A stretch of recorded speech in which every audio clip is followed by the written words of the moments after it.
Mercredi 25 septembre 2019, nous continuons à parler de Jésus-Christ, qui est un esprit vivifiant.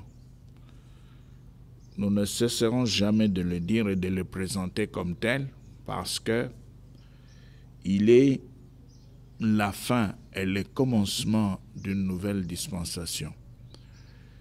Il symbolise la fin de l'ancienne dispensation et il est aussi le commencement de la nouvelle dispensation. Alors aujourd'hui, on va essayer de voir d'abord dans Éphésiens 1. Éphésiens 1, nous prenons ce verset dans 2 21, Éphésiens 1, et on va prendre le verset 17. Le verset 17 d'Éphésiens 1, il est dit ceci. « Je prie que les dieux de notre Seigneur Jésus-Christ, les Pères de gloire, vous donnent un esprit de sagesse et de révélation qui vous les fasse connaître. » Qui vous les fasse connaître. Bon. Ici, il est question de la connaissance de Dieu. Et alors, pourquoi la connaissance de Dieu? La connaissance de Dieu parce que celui qui porte le casque du salut, comme c'est dit dans Éphésiens 6, celui qui porte le casque du salut protège sa connaissance qui se trouve dans son intelligence, dans ses pensées. Nous répétons, celui qui porte le casque du salut ne les porte pas pour rien, il porte le casque du salut pour pouvoir protéger la connaissance qui se trouve dans ses pensées, dans son intelligence. Et c'est pourquoi il est dit dans Éphésiens 6, 17, il est dit, voilà, faites aussi bon accueil au casque du salut et à l'épée de l'esprit, c'est-à-dire la parole de Dieu. C'est-à-dire la parole de Dieu, dans 2 21. C'est pourquoi aujourd'hui, dans cette intervention, nous voulons tourner autour du casque de salut. Ce casque qu'il faudra absolument avoir. C'est pourquoi nous disons ceci, comment porter et garder le casque du salut?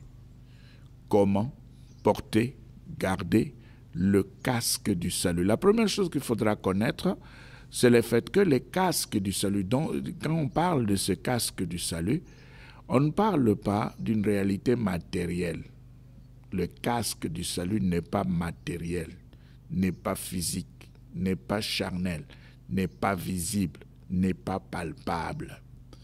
Il est question d'une réalité d'ordre spirituel céleste. Quand on parle de ce casque, on veut simplement parler de la protection que l'on doit avoir en rapport avec la connaissance de Dieu qui se trouve dans nos pensées. Une connaissance logée dans nos pensées qui se retrouve dans l'intelligence de l'homme. Cette connaissance devra être protégée. Et c'est pourquoi l'homme doit donc, après la conversion, porter le casque du salut, garder le casque du salut, parce que c'est quelqu'un qui est né de nouveau. Alors, nous rentrons dans français courant et on va prendre Hébreux 12, 27.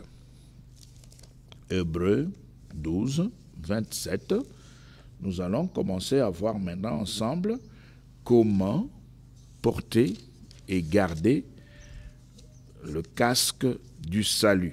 D'abord, Hébreux 12, 27.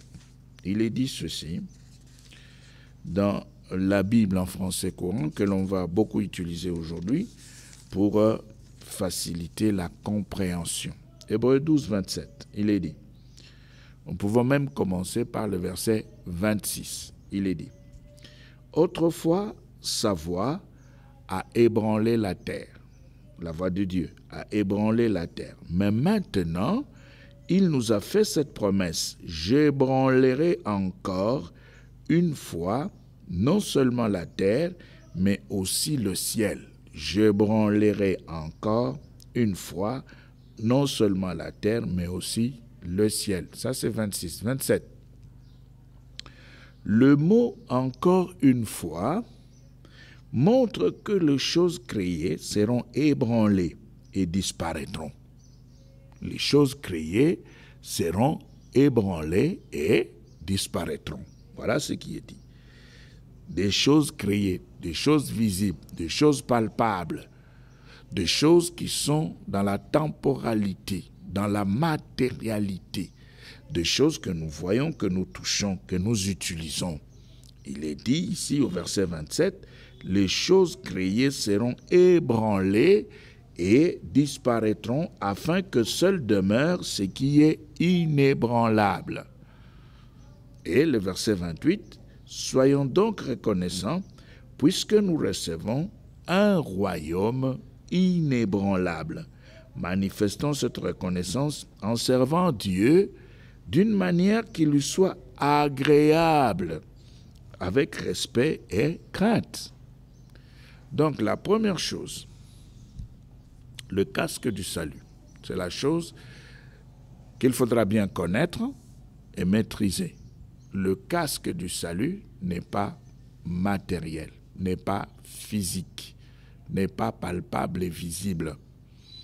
C'est une réalité spirituelle, non matérielle, non charnelle. Et le casque du salut ne se retrouve pas parmi les choses créées qui sont appelées à pouvoir disparaître. Non. Le casque du salut se retrouve parmi les choses spirituelles inébranlables qui resteront là en permanence. Là, c'est la première chose. Parce que si on analyse de plus près l'épître aux Hébreux dans la Bible, on va voir que cette lettre nous donne les éléments d'un système terrestre du judaïsme. Ses formes, ses rituels, ses artifices, ses spécificités, c'est-à-dire tout est matériel. Mais vers la fin de l'épître, on nous dit clairement que les choses créées vont disparaître. Pourquoi? Parce que le petit enfant Jésus s'était retrouvé dans le bras du vieillard Siméon devant Anne, fille de Phanuel, la prophétesse, devant Joseph et Marie dans le temple. Maintenant, quand Siméon a commencé à parler, Siméon a fait voir que Jésus recevait tout ce qui était du passé pour pouvoir commencer le futur. Tout ce qui avait été dit avant lui, cela se retrouvait dans la symbolique de Siméon et de la prophétesse Anne. Les deux sont arrivés dans le temple. Les deux ont donné le passé à Christ. Et Christ a récupéré le passé. Maintenant, Christ a tout spiritualisé pour commencer une nouvelle génération qui n'a rien à voir avec le charnel, le visible, l'extérieur, le temporel. Donc en Christ, la nouvelle génération que Christ a commencée est une génération spirituelle. Ça veut dire que l'œuvre de Dieu aujourd'hui doit se comprendre sur le plan spirituel, se faire sur le plan spirituel. La parole de Dieu aujourd'hui ne devra donc pas être enseignée comme avant l'arrivée de Christ, comme du temps du vieillard Siméon, comme du temps de la prophétesse Anne, fille de Phanuel. La parole de Dieu devra donc aujourd'hui être enseignée comme du temps de Christ, parce que Christ est venu instaurer une nouvelle génération. Une nouvelle génération, la génération de l'esprit. Pourquoi? Parce que lui-même, Christ, est un esprit. Et quand il parle, il dit, les paroles que je vous ai dites sont esprit et vie. Quand il parle, il nous introduit dans ce qui est spirituel. Il nous introduit dans l'esprit. Il ne nous garde pas dans la chair, mais il tient à ce que les temporels soient remplacés par ce qui est éternel, par ce qui est spirituel. Alors, dans Colossiens 1, nous sommes là toujours dans français courant. Je vous ai dit qu'aujourd'hui, on va plus utiliser français courant pour la meilleure compréhension de versets que nous voulons laisser passer. Alors, dans Colossiens 1, écoutez bien, Colossiens 1, 9 jusqu'à 11. Colossiens 1, 9 jusqu'à 11. Écoutez, 9. C'est pourquoi nous ne cessons pas de prier pour vous, depuis le jour où nous avons entendu parler de vous.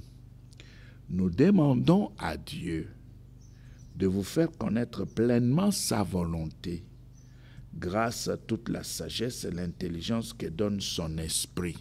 10. Ainsi, vous pourrez vous conduire d'une façon digne du Seigneur, en faisant toujours ce qui lui plaît.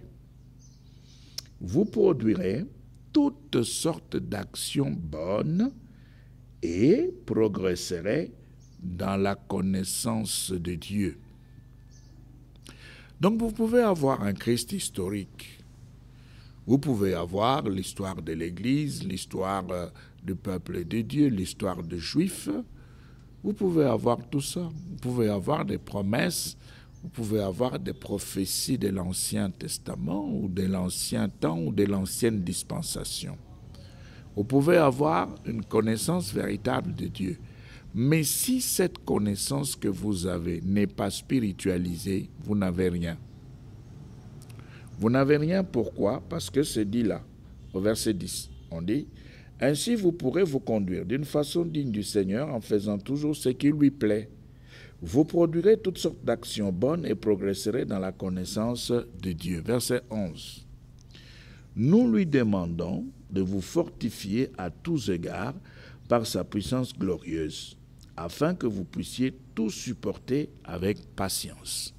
Donc, l'œuvre de Dieu aujourd'hui n'a rien à voir avec la géographie physique, n'a rien à voir avec la couleur de la peau, pour qu'on puisse dire la spiritualité est un problème de race. Non. Même si c'est cela, l'esprit n'a pas de race. L'esprit est sans couleur. La spiritualité n'a pas de couleur. Christ est un esprit vivifiant. Il est venu donner la vie. Il donne la vie et une vie sans couleur de peau. Il ne s'appuie pas sur la couleur de la peau pour dire qu'il n'y a que les gens de telle couleur ou de telle tribu ou de telle contrée ou de telle nationalité. C'est un esprit.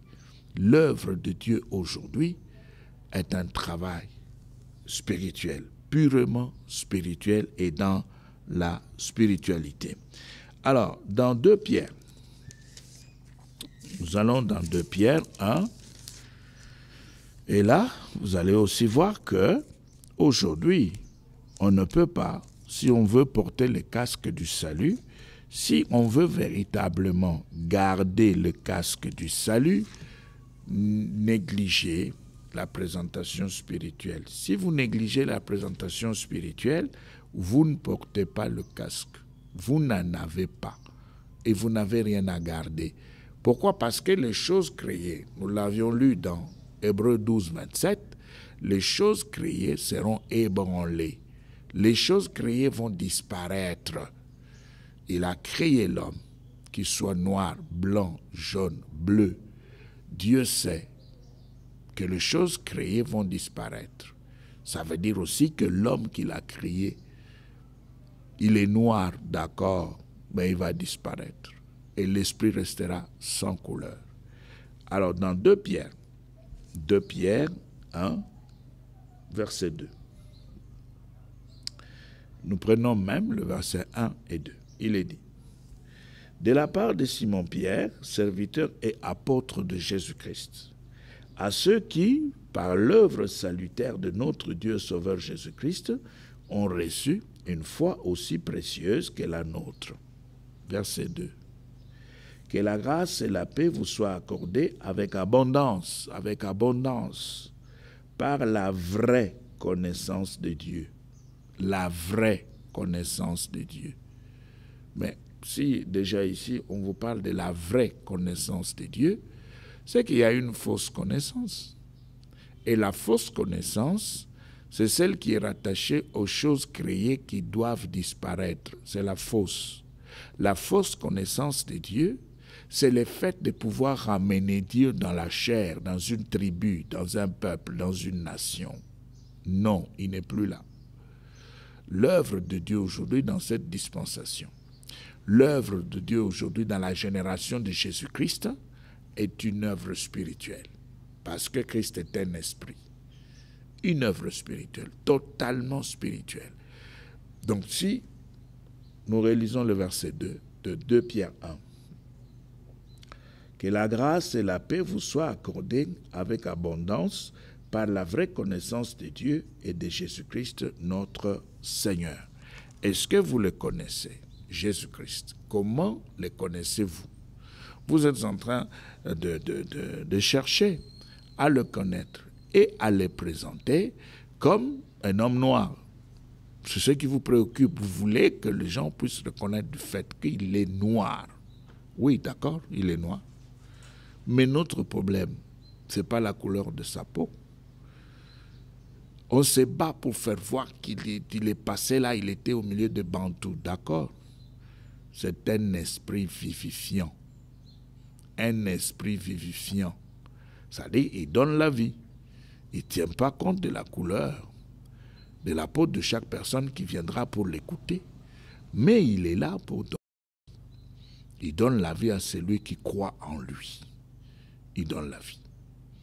C'est pourquoi nous avions dit, Jésus-Christ donne la vie aux Juifs païens, aux païens païens. Il leur donne la vie. Parce que c'est un esprit vivifiant. Maintenant, si on a la connaissance de ce vrai Christ sauveur, eh bien, d'abord, on doit savoir qu'on est sur le plan spirituel. Et là, si on est sur le terrain de l'esprit, eh bien, on doit savoir que l'œuvre de Dieu, aujourd'hui, ne peut pas se faire sur le plan charnel. La parole de Dieu ne peut pas être enseignée aujourd'hui sur le plan charnel. Non, sur le plan des choses créées. Non, parce que les choses créées vont disparaître. Alors, si ces choses doivent disparaître, donc nous devons rentrer sur le terrain de l'esprit.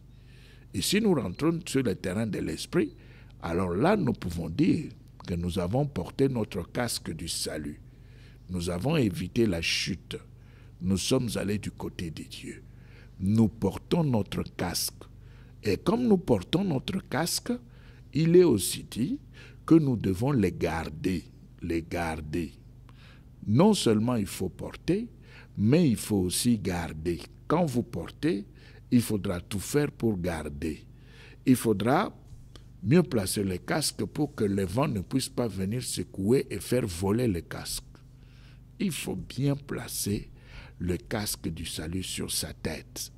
Alors bien placer le casque du salut sur sa tête, c'est rentrer dans la vraie connaissance, entrer dans la vraie connaissance de la nature de Christ, de la nature de sa parole et de la nature de l'œuvre de Dieu en ce temps de la fin. La nature de Christ, la nature de sa parole, la nature de l'œuvre de Dieu en ce temps de la fin. On doit passer de l'extérieur vers l'intérieur, du temporel vers le spirituel, le céleste. On doit laisser tomber tout ce qui est ébranlable pour entrer dans l'inébranlable, dans le royaume de Dieu. C'est cela en ce temps de la fin. Et là, à ce moment-là, on a porté le casque du salut. Maintenant, quand on a déjà porté le casque, comment garder ce casque sur la tête? Comment tout faire pour que le vent ne puisse pas l'emporter. Eh bien, nous sommes là d'abord dans 2 Corinthiens au chapitre 3. 2 Corinthiens au chapitre 3, 17-18. Il est dit. 2 Corinthiens, voilà, je suis, chapitre 3, versets 17 et 18. Voilà, 17. Or, le mot Seigneur signifie ici l'Esprit. Vous voyez? Le mot Seigneur signifie l'Esprit. Et là où l'Esprit du Seigneur est présent, là est la liberté. 17. 18 maintenant. Écoutez ce qui est dit. On nous dit, nous tous les visages découverts, nous reflétons la gloire du Seigneur. Ainsi, nous sommes transformés pour être semblables au Seigneur et nous passons d'une gloire à une gloire plus grande encore. Voilà en effet ce que réalise le Seigneur qui est l'Esprit. Voilà en effet ce que réalise le Seigneur qui est l'Esprit. Ce que ce Seigneur qui est l'Esprit peut réaliser. C'est-à-dire, nous sommes métamorphosés. Mais pourquoi alors il accepte l'opération de métamorphose? C'est parce que nous devons passer du charnel au spirituel, du temporel au céleste. C'est parce qu'on doit laisser tomber les choses créées qui sont ébranlables pour pouvoir se retrouver dans ce qui est inébranlable, le royaume de Dieu. Le royaume de Dieu. Alors, quand vous avez déjà porté votre casque, maintenant il faut bien garder ce casque. Et c'est la question. Et nous voulons maintenant ensemble voir comment on garde le casque que l'on a placé sur sa tête. Eh bien, c'est par la recherche de la volonté de l'Esprit. Par la recherche de la volonté de l'Esprit. Parce qu'on porte les casques, parce qu'on sait que Christ est Esprit, parce qu'on sait qu'on ne doit pas s'accrocher aux choses créées, parce qu'on sait que les choses créées vont disparaître, on le sait. On sait aussi que l'œuvre de Dieu aujourd'hui s'est faite sur le plan spirituel. La parole de Dieu aujourd'hui se donne sur le plan spirituel, on le sait. On sait que le Seigneur est l'Esprit. Maintenant, si on a déjà porté le casque, pour garder le casque, il faudra rechercher en tout et pour tout la volonté de l'Esprit de Dieu, pour faire ce qui plaît à l'Esprit, pour vivre selon l'Esprit, pour suivre le chemin tracé par l'Esprit. Et si on fait cela, à ce moment-là, on va garder le casque. Mais si on ne le fait pas, ça veut dire qu'on a porté le casque pour rien. Et ce casque va tomber. Et on ne l'aura plus sur sa tête. On va sortir de la connaissance de Dieu, de la vraie connaissance de Dieu. On va sortir de là. Et quand on sort de la vraie connaissance de Dieu, on va se retrouver dans ce qui est charnel, terrestre. On va se retrouver dans une connaissance qui n'est pas vraie, On va se retrouver dans une sagesse qui n'a rien à voir avec l'Esprit de Dieu. On va se retrouver dans ce qui est opposé à Dieu et on va commencer à se battre pour les choses créées qui doivent disparaître. Parce que simplement, on n'a pas pris le temps de chercher à connaître la volonté de l'Esprit dans tout ce qu'on fait. Si on est dans un système spirituel, eh bien on doit chercher les choses de l'Esprit. Et c'est pourquoi il y a un verset dans Colossiens que l'on va relire. Et c'est Paul qui nous donne ce conseil. Colossiens chapitre 3. Paul nous donne ce conseil. Et ce conseil est là, même dans la Bible que vous avez là. Paul donne le même conseil. Vous avez le même texte. Premier verset. Colossiens 3, premier verset. Écoutez. Vous avez été ramenés de la mort à la vie avec le Christ. Alors, recherchez les choses qui sont au ciel, là où le Christ siège à la droite de Dieu. Vous voyez? Recherchez les choses qui sont au ciel, là où le Christ siège à la droite de Dieu. On ne nous demande pas de chercher à prouver qu'il était un homme noir. On ne nous demande pas de chercher à prouver qu'il était au milieu de Bantous. On ne nous demande pas de chercher à prouver qu'il a habité l'Afrique centrale. On ne nous demande pas de chercher à prouver que Abraham, dans sa migration, a quitté les hauts vers le bas. Non. On nous dit tout simplement ceci. Recherchez les choses qui sont au ciel, là où le Christ siège à la droite de Dieu. Verset 2. On dit, préoccupez-vous de ce qui est là-haut et non de ce qui est sur la terre. Préoccupez-vous de ce qui est là-haut et non de ce qui est sur la terre. La couleur de la peau, c'est terrestre. L'appartenance à une race, c'est terrestre, c'est visible, c'est palpable. Ça, ce sont des choses créées. Mais il nous est dit que Christ est un esprit et que nous devons chercher les choses qui relèvent de sa nature, les choses qui sont rattachées à sa nature, à ce qu'il est exactement. Et l'œuvre de Dieu en ce temps de la fin, c'est une œuvre qui se déroule sur le plan spirituel. Cette œuvre n'a rien à voir avec les choses visibles, palpables. Non, manifestées dans la chair ou physiquement, non. Alors, maintenant, au verset 3, dans Colossiens, on nous dit, « Car vous êtes morts, et votre vie est cachée avec le Christ en Dieu. » 4. Votre véritable vie, c'est le Christ. Votre véritable vie, c'est le Christ. Ça veut dire quoi? Ça veut dire que notre style de vie, après avoir porté le casque du salut, nous devons garder le casque en recourant à l'esprit pour découvrir sa volonté, afin de pouvoir pratiquer sa volonté dans notre vie de chaque jour, pour montrer qu'effectivement, on est allé du côté de l'Esprit de Dieu. On est devenu chrétien. On appartient à Christ. On a la vie de Christ. Et la vie de Christ va se faire voir dans notre comportement, notre manière de vivre au milieu des hommes. Nous aurons un style de vie qui n'a rien à voir avec le style de vie de non-chrétiens. Un style de vie qui montre que ces gens connaissent Christ d'une autre manière. Ils le connaissent sur le plan spirituel. Ils prennent le temps de l'écouter, de chercher sa volonté, pour vivre et pratiquer sa volonté ici-bas sur la terre.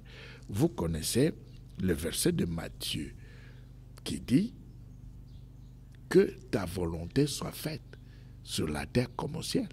Ça veut dire que ce qui se fait là-haut, nous voulons que cela puisse aussi se faire ici-bas sur la terre, au milieu des hommes. Vous voyez?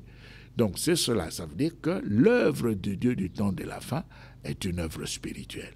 Celui qui porte le casque doit tout faire pour garder le casque du salut. Il doit rechercher la volonté de Dieu en tout et pour tout, afin de pouvoir mener une vie conforme à la volonté de Dieu. C'est une vie dictée, soutenue par l'Esprit, par Christ lui-même. Alors, dans Romains au chapitre 8, Romains chapitre 8, nous allons voir là une recommandation que parfois nous négligeons.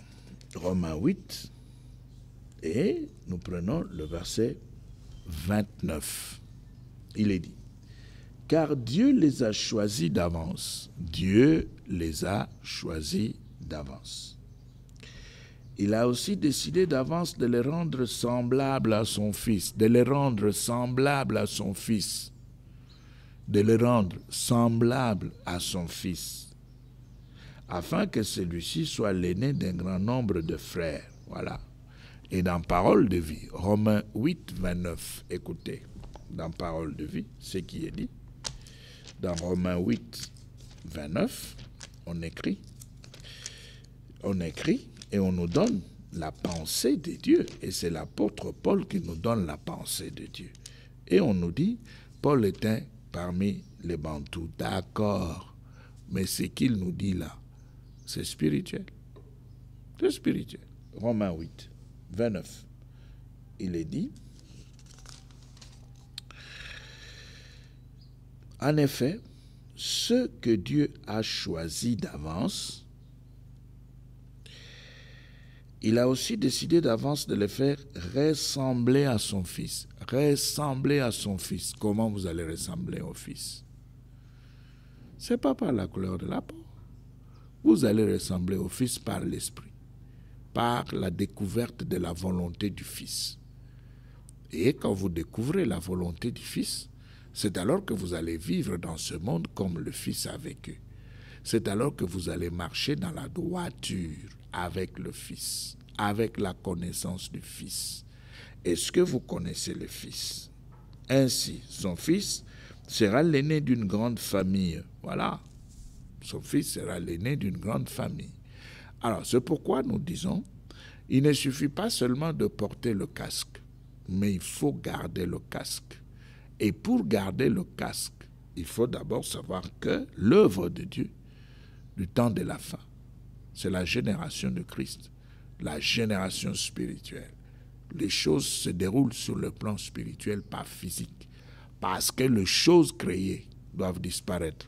Et nous relisons ici Hébreux 12 dans Parole de vie. Hébreux 12, 27 dans Parole de vie. Écoutez. Hébreux 12. Alors, on va dire, mais, alors, 12, oui, nous relisons d'abord 27. Il est dit, le mot, encore une fois, annonce ceci. Les choses créées qui peuvent être bouleversées disparaîtront. Les choses créées qui peuvent être bougées, bouleversées, disparaîtront. Ainsi, les choses qui ne peuvent pas être bouleversées continueront à exister. Continueront à exister. C'est-à-dire, les choses qui ne peuvent pas être bouleversées continueront à exister. Mais maintenant, quand vous rentrez dans le judaïsme, que ce soit pour les Khazars ou le noir, mais il y a des choses qui vont disparaître. Les rituels, les cérémonies, les spécificités, les pratiques religieuses, toutes ces choses-là s'étaient retrouvées dans Siméon devant Jésus. Et Siméon est venu tout déposer dans la personne du petit enfant Jésus qui devait commencer une nouvelle génération sur le plan spirituel. Et tout ce qui pouvait être ébranlé, tout ce qui pouvait disparaître à l'occasion de cette remise-reprise, eh bien, le matériel, le visible, le charnel, le temporel, toutes ces choses qui doivent disparaître ont été éliminées. Et Christ a commencé une nouvelle génération sur une autre base. C'est sur la base de l'esprit, sur la base de l'esprit. Alors on nous dit toujours, mais est-ce qu'on va tout récupérer? Non, il y a des choses qu'on ne va pas récupérer, mais qui vont disparaître. 1 Corinthiens 15. 1 Corinthiens 15, nous lisons le verset 50 dans Parole de vie. Vous allez voir qu'il y a des choses qui vont effectivement disparaître de soi, qu'on ne pourra pas récupérer, spiritualiser. Qu'est-ce qui est dit? Frères et sœurs chrétiens, voici ce que j'affirme. C'est Paul qui parle. Ce qui est fait de chair et de sang ne peut pas participer au royaume de Dieu. Vous voyez? Ce qui est fait de chair et de sang, ça ne peut pas participer au royaume de Dieu parce que le royaume de Dieu est inébranlable. Maintenant, il y a des choses qui vont tomber et disparaître de soi qu'on ne pourra pas récupérer parce qu'on entre dans ce qui est inébranlable. Frères et sœurs chrétiens, voici ce que j'affirme. Ce qui est fait de chair et de sang ne peut pas participer au royaume de Dieu. Et ce qui doit pourrir, vous voyez, qui doit pourrir ne peut pas posséder la vie qui ne finit pas. Donc il y a des choses qui doivent pourrir. Et quand ça passe par ce processus de putréfaction, et ce sont des choses qui vont disparaître de soi. Parce qu'on nous dit toujours, est-ce qu'on va tout spiritualiser dans le judaïsme? Non, non, on ne va pas tout spiritualiser. Il y a des choses qui vont disparaître d'elles-mêmes. il y a des choses qui doivent pourrir et disparaître. C'est comme ça. Maintenant, si nous pouvons lire toujours 1 Corinthiens 15, 50, dans français courant, écoutez, qu'est-ce qu'on nous dit là? 15, 50, écoutez ce qu'on nous dit. Voici ce que je veux dire, frères. Ce qui est fait de chair et de sang ne peut pas avoir part au royaume de Dieu. Et ce qui est mortel, vous voyez, ne peut pas participer à l'immortalité. Donc il y a des choses qui n'ont rien à voir avec l'Esprit de Dieu qui doivent disparaître. Pourquoi? Nous nous répétons, parce que l'œuvre de Dieu en ce temps de la fin est spirituelle.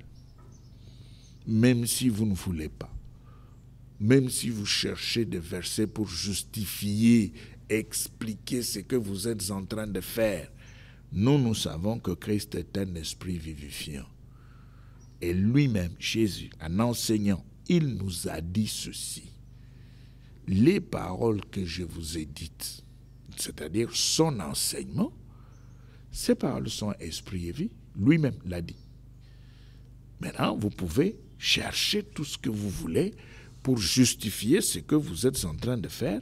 Nous savons que l'œuvre de Dieu en ce temps de la fin est une œuvre qui s'accroche à ce qui est spirituel. C'est la génération de chrétiens, la génération que Jésus est venu instaurer sur la terre.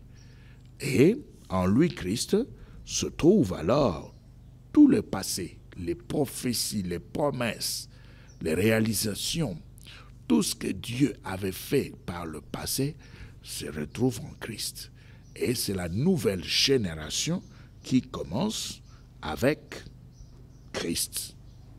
C'est pourquoi dans la Bible, il y a des expressions qui reviennent plusieurs fois pour parler du renouvellement de l'intelligence, changement de pensée.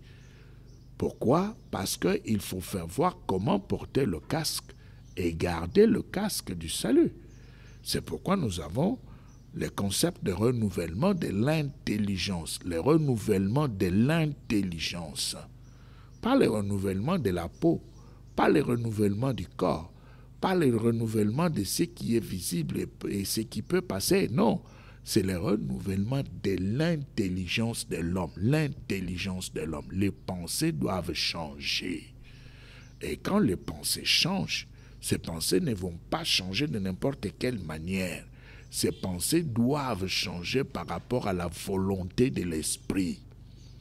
C'est-à-dire, j'avais ce que j'avais avant de venir à Christ. Maintenant, quand j'arrive, Christ me donne sa pensée. Et avec sa pensée, donc je peux maintenant changer en moi-même. Je change en moi-même et j'ai un nouveau style de vie renouvelé. Changement véritable. C'est pourquoi dans Matthieu 19, 28,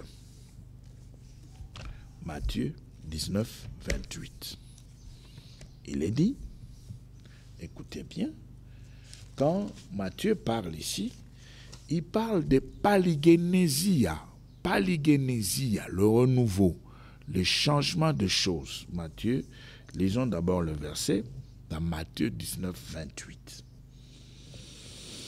Il est dit, Jésus leur dit, je vous le déclare, c'est la vérité. Quand le Fils de l'homme siégera sur son trône glorieux dans le monde nouveau, vous, les 12 qui m'avez choisi, vous siégerez également sur des trônes pour juger les 12 tribus d'Israël. Vous voyez, le monde nouveau ici, paligénésia, c'est pour indiquer le changement de toutes choses. La nouvelle génération. Et même l'apôtre Jean va récupérer la même pensée pour parler des hommes nés de Dieu. Les hommes qui sont venus dans ce monde par Dieu. Il le dit dans Jean 3. Dans Jean 3, l'apôtre Jean parle et il nous montre que tous ceux-là qui sont nés de Dieu sont un esprit. Parce que Dieu est esprit. Et il faudra que ceux qui l'adorent en esprit et en vérité. Et Christ est un esprit vivifiant.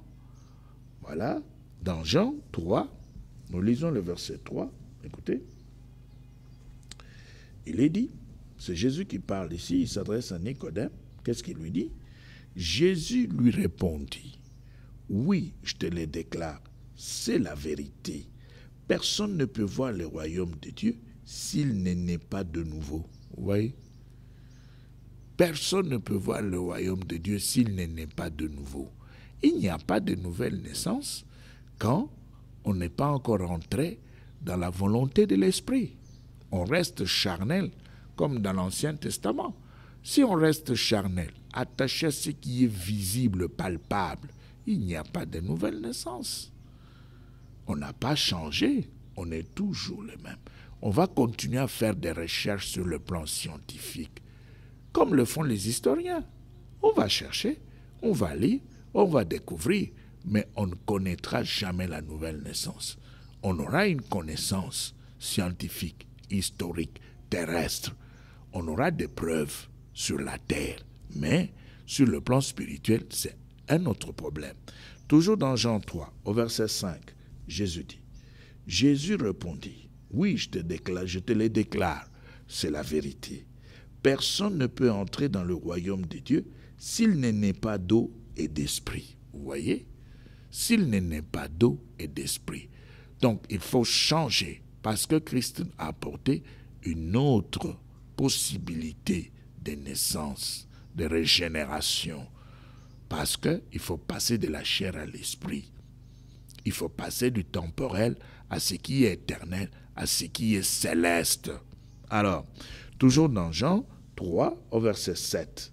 Ne sois pas étonné, parce que je t'ai dit, il vous faut tous naître de nouveau. 8. Le vent souffle où il veut.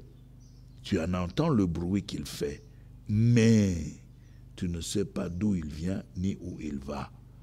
Voilà ce qui se passe pour quiconque né de l'Esprit de Dieu. Voilà. C'est pourquoi il en parle. Parce qu'il est venu installer cette génération. Il est venu nous faire passer de ce qui était terrestre à ce qui est céleste. C'est ça son travail. Il est venu pour nous faire comprendre le fait que nous devons laisser tomber ce qui est visible pour entrer dans ce qui est invisible spirituel. L'œuvre de Dieu en ce temps de la fin se déroule en esprit. Porter le casque, garder le casque.